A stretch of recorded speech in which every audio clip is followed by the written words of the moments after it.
नमस्कार, इन खबर देख रहे हैं आप और मैं हूं आपके साथ आशीष राजेंद्र कुमार। उन्नाव पीड़िता का कल रात कह लीजिए निधन हो गया और साफ तौर से देखा जाए उनके निधन के बाद से देश भर में कह लीजिए शोक की लहर है और सभी लोग अपना दुख सोशल मीडिया पर बयां कर रहे हैं, साथ ही साथ अपना जो आक्रोश है वो भी दिखा रहे हैं। आप सबको पता है कि उन्नाव रेप पीड़िता किस कदर हैवानों ने उनके साथ दरिंदगी की।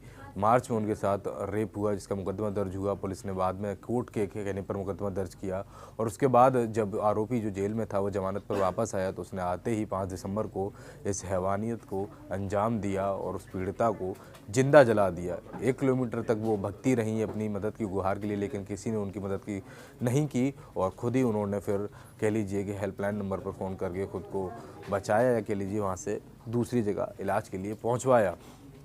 लेकिन जब रात को उनका निधन हुआ सफदरगंज दिल्ली के अस्पताल में तो डॉक्टर भी रो दिए, क्योंकि उन्होंने भरपूर कोशिश की उन्नाव रेप पीड़िता को बचाने की, लेकिन फिर भी वो उसे ना बचा पाए।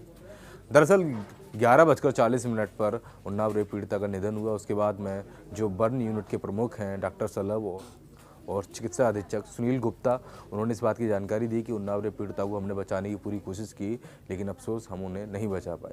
मामला क्या था, कल कैसे क्या हुआ? दरअसल सबसे पहले मैं आपको बता दूं, जो ऐसे मामले आते हैं या कह लीजिए जिस लड़की के साथ या किसी भी व्यक्ति के साथ जो जलन वाले या जलाया हुआ कोई केस आता है, उसमें 72 घंटे शुरुआत के बहुत ज़्यादा महत्वपूर्ण होते हैं, लेकिन 44 घंटे तक जिंदगी और मौत की जंग लड़ती हुई उन्नाव रेप पीड़िता आखिरकार वो जंग हार गई और ऐसे में अब जाकर उनका जो शव है वो उनके घर उन्नाव भेजा जा रहा है।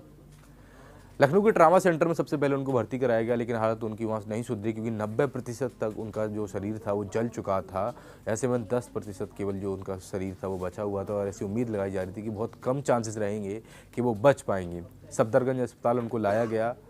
थोड़ा बहुत 9:25 यानी कल ब्लड प्रेशर ठीक हुआ तो लगा कि थोड़ा हालत में सुधार हो जाएगा, लेकिन जैसा कि बताया जा रहा है कि वेंटिलेटर पे वो रखी गई थी। ऐसे केसेस में वेंटिलेटर पे ही रखा जाता है व्यक्ति को, और वहाँ उनकी स्थिति कभी बनती और बिगड़ती हुई दिख रही थी। उसके बाद रात में एक बार फिर से उनकी हालत ख़राब हुई, तब डॉक्टर ने कई सारे इंजेक्शन और डोज दिए ताकि कुछ ना कुछ सुधार हो जाए, लेकिन 11:10 पर एक बार फिर से हालत बिगड़ी और इस कदर बिगड़ी कि 11:30 पर उनको कार्डियक अरेस्ट आया। उसके बाद में 11:40 पर उन्होंने दम तोड़ दिया। तो डॉक्टर्स ने जिस तरीके से ये पूरी बात बताई कि कैसे कैसे क्या हुआ, क्या क्या घटित हुआ कल के दिन में, पूरी कोशिश की उन्होंने उनको बचाने की, लेकिन वो नहीं बचा पाए। लेकिन मृत्यु से पहले जैसे उनका बयान आया तो उन्होंने कहा डॉक्टर से कि डॉक्टर साहब मैं बच जाऊंगी ना, मुझे बचा लीजिए। ऐसे बयान उन्होंने बोले तो कहीं ना कहीं ये शब्द जो उनके आखिरी थे वो काफ़ी भावुक करने वाले थे, और यकीनन तौर पर डॉक्टर जो मेहनत कर रहे थे जब उनको उसमें नाकामी मिली तो उनका रोना भी बनता था। कहीं ना कहीं देश की एक और बेटी कुछ हैवानों की दरिंदगी का शिकार हुई और अपनी जान को गंवा बैठी।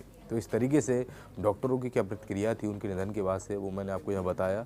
फिलहाल जो है उनका जो शव है उन्नाव रेप पीड़िता का वो उनके गांव यानी उन्नाव भेजा जा रहा है वापस, वहाँ उनका अंतिम संस्कार किया जाएगा। इस मामले से जुड़ा जो अपडेट आएगा मैं आपको देता रहूँगा। देखते रहिए इन खबर। धन्यवाद। इन खबर चैनल को सब्सक्राइब करें और बेल आइकन दबाना ना भूलें।